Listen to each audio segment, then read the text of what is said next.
दोस्तों, एक गांव में दास नाम का एक किसान रहता था। वो हमेशा हंसता मुस्कुराता रहता था। एक बार उस गांव में तूफान आ जाता है और सारे किसानों के फसल खराब हो जाता है। ये सब देखने के बाद गांव लोग बड़ा ही परेशान हो जाते हैं। सोच में पड़ जाते हैं कि अब क्या करेंगे, परिवार कैसे चलाएंगे। लेकिन दास हमेशा हंसता मुस्कुराता रहता था। उसके भी फसल खराब हो गई थी, लेकिन उस बात का उससे कोई भी चिंता नहीं था। ये सब देखने के बाद गांव लोग उससे पूछते हैं कि दास, तुम्हें चिंता नहीं होती? तुम्हारी भी तो फसल खराब होगी। फिर दास कहता है, किस बात की चिंता, और चिंता क्यों करना है?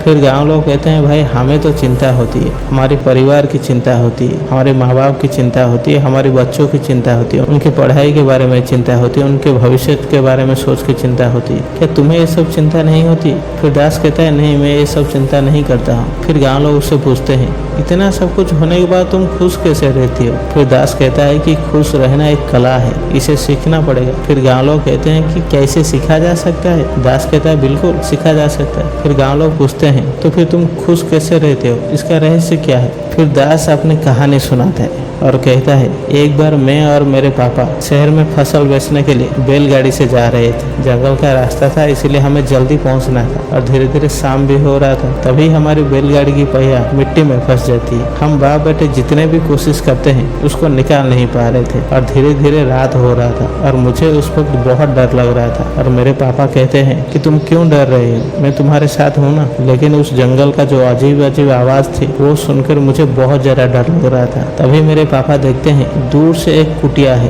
उसके अंदर रोशनी प्रकाशित हो रहा था। मेरे पापा मुझे कहते हैं, तुम यहीं पे रुको, मैं जाके देखता हूँ, कुछ खाने का इंतजाम हो सकता है। क्योंकि हमने जो भी खाना लेके गए थे वो सब कुछ रास्ते में ही खत्म हो गया था और मुझे भी बड़ी जोर से भूख लगी थी। और मेरे पापा उस कुटिया में जाते हैं और उस कुटिया से एक साधु निकल के आते हैं। उनके चेहरे पे एक अलग प्रकार की चमक था और वो आते हैं और हम तीनों मिलके हमारी बैलगाड़ी को निकाल देते हैं और वो हमें कुछ खाने के लिए भी देते हैं। खाना खाने के बाद जब हम निकल रहे थे तभी कागज मेरे पापा को दे देते हैं और मेरे पापा उसको पढ़ते हैं और अपने पॉकेट में रख देते हैं। और जैसे हम निकलने वाले होते हैं मैं पापा से पूछता हूँ, पापा उस पेपर में क्या लिखा है? फिर मेरे पापा कहते हैं, ये तुम्हारा काम का नहीं है। कुछ देर जाने के बाद फिर मैं अपने पापा से पूछता हूँ, पापा उस पेपर में ऐसा क्या लिखा है? फिर मेरे पापा कहते हैं, ये तुम्हारी समझ के बाहर है, तुम अभी समझ नहीं पाओगे। लेकिन इस जवाब से मैं बिल्कुल भी खुश नहीं था। मैं हमेशा ये जानने की कोशिश कर रहा था कि उस पेपर में ऐसा क्या लिखा है। कुछ देर जाने के बाद मैंने फिर से पापा से पूछा कि पापा उस पेपर में क्या लिखा है और आप मुझे क्यों नहीं बता रहे हो? फिर मेरे पापा मुझे कहते हैं, जब मैं इस दुनिया को छोड़ के चला जाऊंगा उस वक्त तुम इस पेपर को निकाल के पढ़ना, तभी तुम्हें समझ में आएगी। अगर समझ में ना आए तो फिर इन्हीं साधुओं के पास आना और वो तुम्हें समझा देंगे कि इसका मतलब क्या है। फिर ये सब सुनने के बाद गाँव लोग कहते हैं कि दास, तुम्हारी बातें हमको समझ में आ गई, लेकिन हमारे तो फसल खराब हो गया ना, तो इस बात तो चिंता होगी ना। फिर दास उन लोग से पूछता है, क्या तुम रात दिन कर सकते हो? वो लोग कहते हैं नहीं। क्या तुम बारिश करवा सकते हो? वो लोग कहते हैं नहीं। क्या तुम लोग आंधी तूफान को रोक सकते हो? वो लोग कहते हैं नहीं। क्या तुम लोग इस फसल को वापस ला सकते हो? वो लोग कहते हैं नहीं। फिर दास कहता है, जब तुम्हारे हाथ में कुछ भी नहीं है तो फिर किस बात की चिंता है? ये सुनने के बाद गाँव लोग एकदम शॉक हो जाते हैं कि भाई बात तो सही है कि हम किस बात की चिंता कर रहे हैं कि हमारे हाथ में तो कुछ भी नहीं है। ये सुनने के बाद गाँव लोग कहते हैं, दास एकदम सही कह रहा है कि जब हमारे हाथ में कुछ है ही नहीं तो हम किस बात की चिंता कर रहे हैं। तो फिर हम भी आज से खुश रहने के लिए कोशिश करेंगे। फिर एक इंसान कहता है, क्या दास तुम एक बार भी उस पेपर को नहीं पढ़ा है? दास ने कहा, हाँ मैंने पढ़ा है। जब मेरे पापा गुजर गए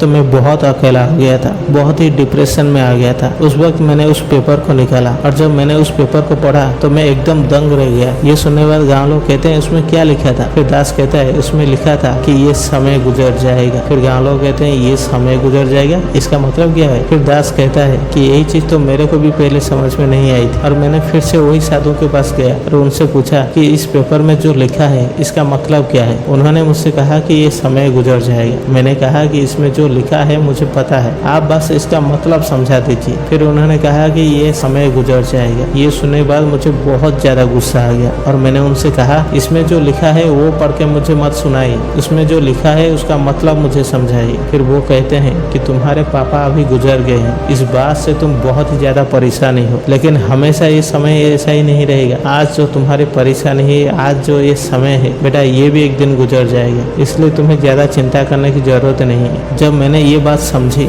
तो फिर मैंने उस दिन से चिंता करना ही छोड़ दिया कि हम किस बात की चिंता कर रहे हैं। जब हमारे हाथ में कुछ है ही नहीं तो हम क्यों फालतू में चिंता करते रहते हैं और क्यों हम हमेशा दुखी रहते हैं। इसलिए मैंने चिंता करना छोड़ दिया है। समय चाहे कैसे भी हो वो गुजर जाएगा और मैं हमेशा अपने काम में मस्त रहता हूँ और मैं हमेशा अपने काम में लगा रहता हूँ। ये सुनने के बाद गाँव लोग भी कहते हैं हम भी आज से ही करेंगे दास, हम भी आज से खुश रहेंगे। दोस्तों, इस कहानी का बस इतना सा ही सार है। आज आपका समय चाहे कितने भी खराब हो सकता है आज आप बहुत डिप्रेशन में होंगे, चिंता में होंगे, परेशानी में होंगे, लेकिन एक चीज का हमेशा याद रखना, ये समय चाहे जैसे भी हो ये भी गुजर जाएगा। आशा करता हूँ कि ये कहानी आपको बहुत ही अच्छी लगी होगी और ऐसे और मोटिवेशनल वीडियो देखने के लिए हमारे चैनल को सब्सक्राइब करें। मिलते हैं अगले वीडियो पे, तब तक के लिए जय हिंद, जय भारत।